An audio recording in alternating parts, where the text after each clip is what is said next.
presentation all lined up, and they had to cancel for some personal reasons. So I created one this morning. So here we go. Just like most things, you get an opportunity to present to all you about stuff that you love. And alpine skiing is something that I truly love. So today we're going to talk about Vail Resorts. As a company, it's the largest in the U.S. and one of the largest in the world.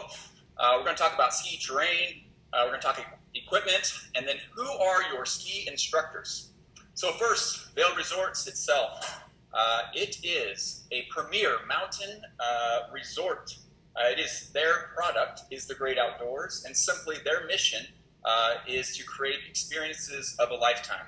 But they also are dealing with mountain, lodging, retail, and then real estate is who they are as a company. As a company, they are focused on the values of their stakeholders, and that's the guest, that's their employees, that's their communities, their natural, the environment, and then also their shareholders. The company as itself has a little history. Has anybody been to Vail itself? Man, it's a special place, and the mountain, when you see the area, you can kind of imagine what it looked like if there was nothing there. And so Pete Seibert and Earl Eden were part of the 10th Mountain Division troopers for World War II, and they literally hiked and traversed and went up above tree line and checked out this area to create their own ski resort. So imagine a couple ski bums in Aspen sitting around going, you know what we should do? We should start a ski resort of our own so that we can make the rules and have a vision behind it. So that happened in 1962. And then after that, it was purchased in 1985 by Greg Gillett Jr. And then in 1997, Apollo Management bought the company, brought it out of bankruptcy, and then took the resort public. So at that time, they maybe had 10 to 12 resorts. So now they are a powerhouse in the industry. They now own 41 resorts across the U.S., Canada, Australia, and Sweden. You cannot see the names of all these from very, very far away, but you can kind of see I'll use the word monopoly because it is a big monopoly of ski resorts across the country. And the benefit to that as a guest, because that's an important part of the experience, is that if you go to all these places, your Epic Ski Pass works at all these places. The signage, the communication, the branding, the training that those individuals get, they get that from a corporate office themselves. And a lot of the Vail Resorts saved a lot of these local resorts. For example, Hidden Valley down in Rockwood was purchased by Vail Resorts in 2019, and done a great job of turning things around there and making that a viable place that we get to ski in our area. And you can't read those, but there are some in Kansas City, that's Snow Creek, and there's several in Indiana, Wisconsin, and Michigan, kind of in the Midwest. But Vail Resorts is known for their Colorado mountain experience, taking up the I-70 corridor for the majority of it. Copper Mountain is not part of Vail Resorts. I did not look up who owns that now, but it was Ski Corps, I believe. But I think they own Copper and Winter Park. But it's still part of that I-70 monopoly that they have. And again, the benefit is of staying in any of those towns, and you get to visit any of those resorts across that whole region. So now you know a little bit about the company. Now let's talk about when you go skiing and what you see when you're on the mountain itself. I did not get into the chairlift side of things, again, because I did a presentation this morning, so didn't have time to do a whole lot. But when you're on the mountain, these are the symbols and colors you'll see. So the first one is green. Green is the easiest. Green means go. That's your learning zones. Those are typically groomed. They're flatter. Sometimes they can be wide and open. Sometimes they can be narrow, like a road going down the mountain. The next one is blue. So blue is your squares, and they are steeper. They can be groomed, ungroomed, and moguls or bumped. It just kind of depends upon what run it is. They definitely vary in how steep they are with the blue terrain. You can also have blue tree runs that are less steep, maybe more like a green pitch, but in the trees, so you have more obstacles to go around. Next is our black diamonds. When you think about black diamonds, a lot of people think of death, but that's not the case. Black diamonds are they can be very different. You can have steep, but groomed, wide open, and something that you can experience a little speed, but also have the turn shape to slow yourself down. They can be in trees. They can also be full of moguls or bumps, something else that you got to turn around. Next is that double black diamond extreme. So those are for those skiers that single black and bumps aren't enough. It has to be steeper with more trees. So they take something like that. Normally they're longer. The bumps get bigger. You might have a few rocks or trees to ski around. And then some resorts will have double black diamond extreme. And those are runs that not only include steep, trees, rocks, but you might have to jump off a cliff to get all the way down to the bottom. So that's part of it. And the next one you'll see on the mountain is a terrain park. So a terrain park is like a skate park for skiers, jumps and rails and bumps and creative things that just skiing isn't enough. You want to be creative and get off the ground and do some cool tricks. I can tell a lot of you have done quite a bit of terrain park time. So let's talk about the terrain itself. So groomed. And again, I didn't show pictures of this, but in order to groom a run, it is a bulldozer-looking track vehicle with a big blades on the back. They literally chop up the snow, and then they have a heavy plastic or rubber mat that lays those out in those, they call it corduroy, because it looks just like corduroy pants. So that's groomed terrain. And grooming can happen daily, especially in those green and beginner terrains. Sometimes it happens weekly. Sometimes it's monthly or twice a year based on just how big those bumps are going to get. They do have a chance to knock them down. Ungroomed is that time in between the grooming. So there are times when it will be labeled as a groomed terrain, but they don't do it every day. And there can be moguls or bumps or just uneven snow. So that's ungroomed, but at times they do groom it. Moguls. So those are those infamous bumps that you must control your balance, make turns, and get around. So they are called moguls. They are not made. People don't go up there and shape them. They are made from skiers taking the same turn over and over again. And that's why a lot of times in black terrain, you will see more uniformity in those bumps because better skiers are skiing those. Sometimes in those blue terrains, you can get a very weird line because they're not making consistent turns as you're going through those moguls and those bumps. Tree skiing. Everybody loves trees. Try to avoid them. Do not look at the tree. Look in between the tree. It's a very important lesson as you're going through there. But there's some great terrain and a great opportunity to just see what's out there and open up the mountain if you get a little comfortable skiing through the trees. In all of the runs we talked about, green through double black diamond, you can have tree runs in those areas. So you can find some glades. So that's in trees, but maybe they're 10, 20 feet apart. Those are the best. That's when you feel like you're skiing through the trees, but you get an opportunity to make your own turns, and you're not having to dodge a tree every turn. And then a bowl. So that would be three-sided shaped bowl in the side of a mountain. Those are great because you just have so much access to skiing in a wide open area. Right, let's talk equipment. I'm going to step off the microphone, but we're going to try to go through some equipment.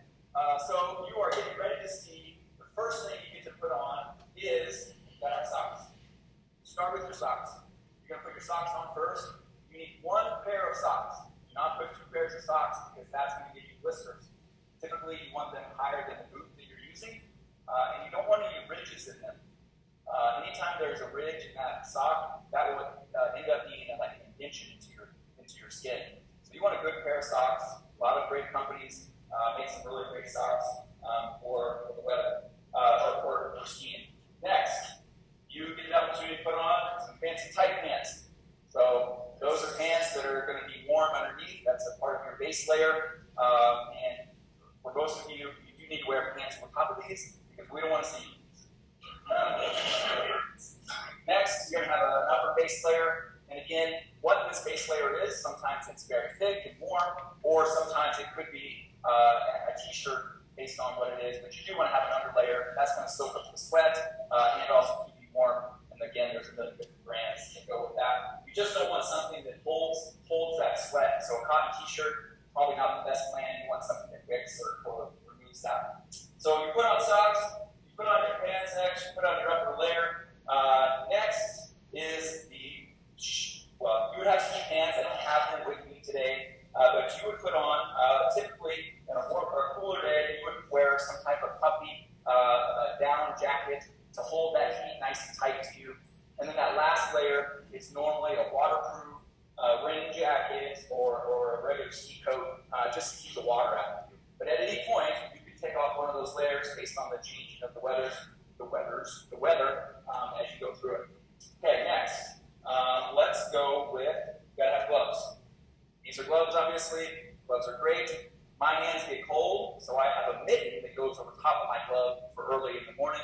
Make sure, again, you get waterproof gloves. Cotton gloves are not good for skiing. So, again, a lot of great gloves. Mittens, if you have cold hands, they're the best, and you still have an opportunity to hold on to poles or whatever else you're using. Next, let's go. I do, at times, because I'm a weed, I do use cleat warmers for my hands. And the reason for that is they're just smaller. I put them on top of my hand. They stick there, and they can stay in your glove that way. The other hand warmer itself is too bulky for me, and I never stick them in their boots. That's a great way to lose a toe or get a giant blister. Not put them in your boots, even though they say for boots, not ski boots. So that's an important piece. All right, skis. I have several. Skis have changed a lot over the last 30 years. Who skied on a 210 straight ski for the first part of their skiing career? Right? Straight, turn the whole body, throw your hip as hard as you can. So now, especially over the last 20 years, they are called parabolic, meaning that they are fat at the top, they're fat at the tail. This is the tip, not the top. This is the tip, that's the tail. And then they have shape. I don't know if you ever went to kind of see that, but it has shape. And the reason for that, the reason why they went to this style, is because you can roll your ankle and steer that ski faster, and it then creates a bend in the ski to allow you to turn. So the ski itself actually turns your body at times. We can talk about that later. But these are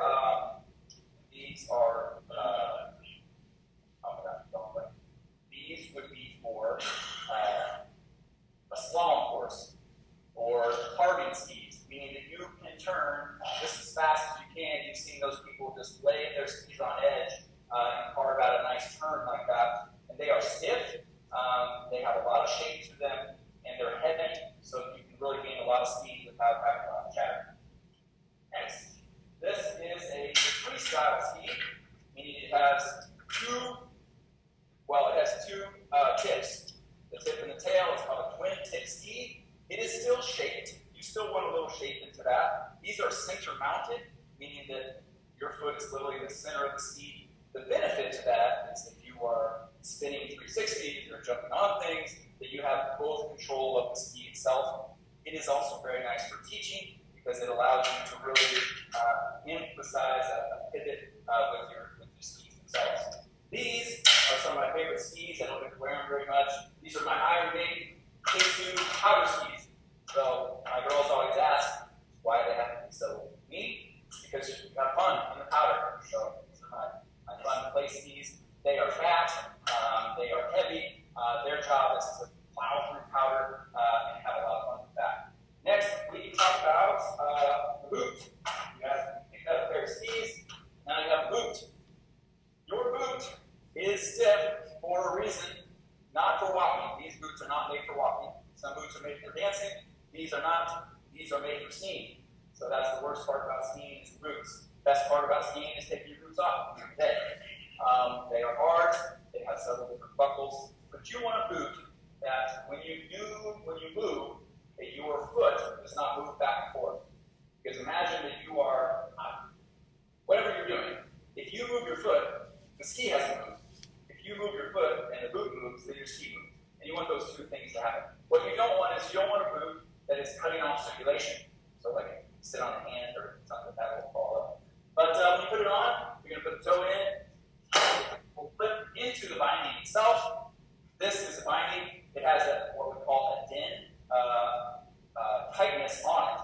reason for that is that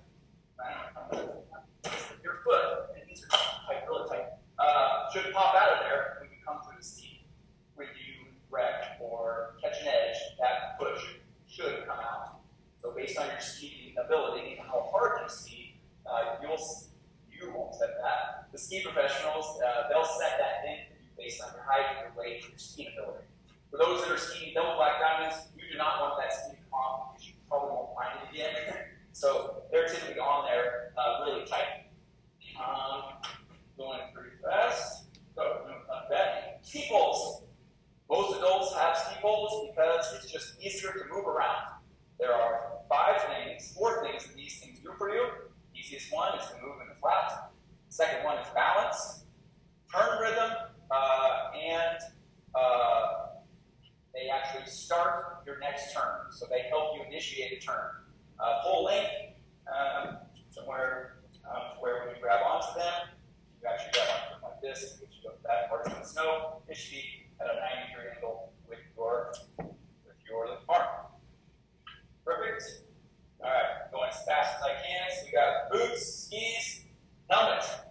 So back in 2004, Vail Resorts made every employee, regardless of your role, wear a helmet because you've got to protect your head for all the things that happen on snow. Before that, we wore hats, pom-poms on the top of them. So when I got a helmet, I thought I need to be a little different. For those that have seen the ski resort area, every employee looks the same. You can never find them. I needed my clients to find me, so I put on. Right, so good helmet is always important. They're a lot more comfortable and a lot more stylish than they ever have been. So don't be afraid to go out and get one. Children must have them to be in ski school. Next, eye protection, goggles. Another key point to skiing. You need a pair of goggles if you are going to ski. You do not have to be fancy. They do not have to give you more speed in the screen. They have those. You don't need those. You just need something to protect your eyes, especially when it snows. Sunglasses will not cut it when you are skiing through the snow. Next is a neck gaiter. I wear one every time, regardless of the weather, because it just keeps the sun off me or it keeps the snow off me, and I can pull it up and down. And this goes on top of my head, and it pulls up over my nose, and I pull it down whenever I need to talk or I get hot. Other things, I have Henry. This is Henry the Hippopotamus. He is a ski hippopotamus, which you've never seen one, and that is what we call a teaching tool. So I use this to do another exercise or to get a client to focus on something. I always carry a little wax, and I know some of you use wax for a different reason, but this wax is for skiing, so a lot of times if your skis get sticky because they're warm and then they cool down, then you need to do something about that. You can scrape them off with a little wax. I do not tune my own skis. I have done it, but I just don't like to do it. And I have an edgy wedgie, which is you put that on the front of a ski. Mainly use it for children's instruction, but that keeps their ski tips together so they can work on the strength of steering their ski into that shape, that wedge shape, that pizza shape, whatever you want to call it. But I do not use, I put it on there and then I take it off. Put it on, take it off. You want to get out of the habit of using that on a regular basis. All right. That was fast on the equipment, and then I walked in front of this. Next, let's meet your ski instructor. So 18 years of ski instruction that I've been a part of. I am a certified ski instructor with the PSIA, so Professional Ski Instructors of America, Cert 2, Children 2, and Intermediate Freestyle Instructor. So how that instruction works is that they are intense training opportunities for all employees that you have to pass them, not only go through the work and then here's your certificate. There are written tests, there are skiing ability tests, as well as an observation on identifying skills and drills to help other clients. So it is something that it takes to get those certifications. Next, how do you become a ski instructor? First of all, at 13 years old, you go out with your family for a 3-day trip. You wear jeans, you have sunglasses, and a welding helmet for the goggle piece of it, and you ski for 3 days, and you love it. So that is not how you start. You can literally, anybody can be a ski instructor. That is just how I started, loving the sport itself. But the point of that is that you don't have to know how to ski to be a ski instructor, which sounds weird. You need to have the personality. You need to be able to instruct, interact with guests, and then the resort will actually teach you how to ski. When I started, I was an okay skier, but until I skied every day, you get really good if you ski every day and you're getting some of the best instruction out there. So why become a ski instructor? Oh, it's just the fun, great relationships. The clients that you get to work with, they're from, excuse me, I'm losing my voice. They're from all over the country, all over the world, international, families, individuals, but it's just a great time to teach somebody or create a lifetime experience for them. And so I started out as a 3 to 6 ski school, so the little tiny ones, literally walking them up and down the carpet for an entire day, to then working into 7 to 14 or 7 to teen, where it's just a wide variety of skills. That group is a lot of fun because they love skiing, they never run out of energy, and most of them can ski, can keep up with you, and you get to really explore the mountain. Families. So it is amazing how you spend a week with someone once a year, that's it, but you create such a relationship with them that they invite you to your weddings and their kids' weddings, and they come to yours, and there's just a lot that comes into having that connection in a special place like the resorts themselves. And it's the view from your desk. It's lovely. It's great. So when you are a ski instructor, that is the view from your desk and your workplace, which is awesome. So thank you guys very much. That was my short but intense video or presentation. Who's got questions? So you know this about it. See, this is fun. Yeah. So I always assume instructors on one of Vail Resorts. Oh, yeah.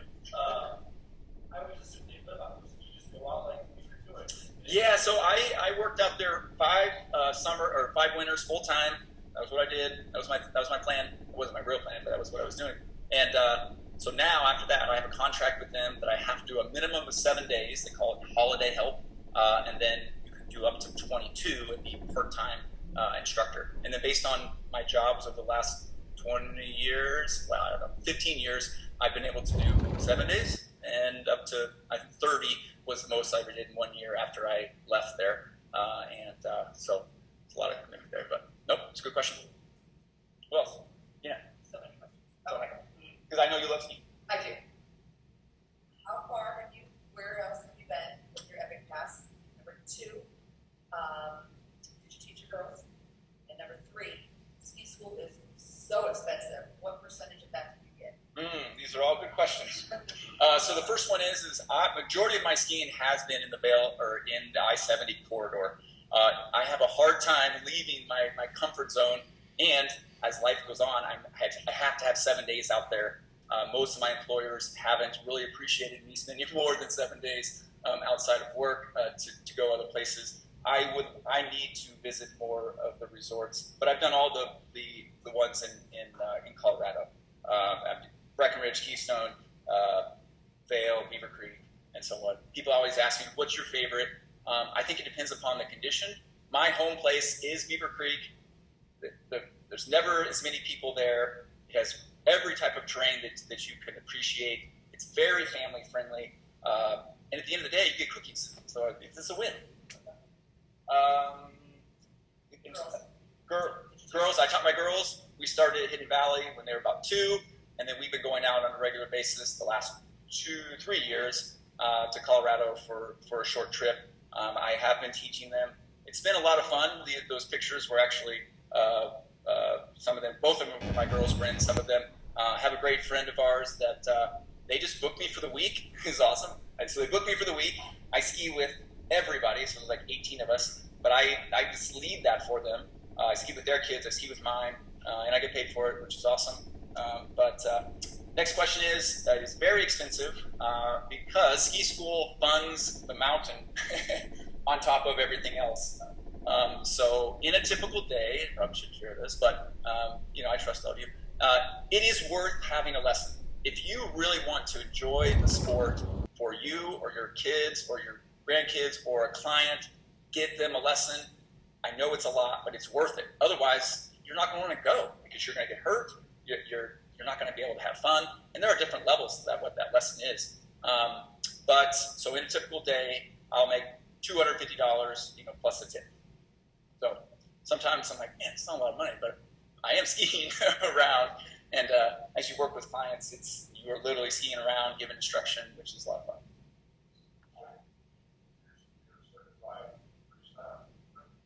I am not very great, meaning I can do things, I can teach people, but I'm not like what you see on the X Games or something like that. But yeah, just ripping off cliffs and stuff. Now, there was a time where I was better at it. The older you get, you do slow down. Question in the back. I actually only have 3. That is like a lot of hobbies. You end up getting into hobbies of having lots of things.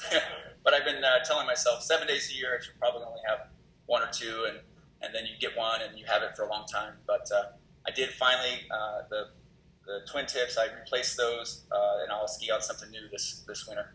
But good question, John. What on your list of trails, ski trail signs? I didn't see one there for solid ice. Hidden Valley. Hidden Valley, yes. That's a good. You know what? That is a very good point, John. Snow is very different across the country. Colorado is known for their light snow. It's dry. The Midwest and West Coast or East Coast is very wet. It is very icy. Here is my recommendation for everybody that's going to ski in that area: is go when it's 40 degrees or warmer, because the snow is slushy. It is exactly like it is in Colorado at those temperatures. When it is icy like that, I hate it. Like, I absolutely hate it. I will only go to Hidden Valley when it's 40 degrees or warmer, because that snow is kind of slushy and you can make some turns on it. That is it, and thanks for your time.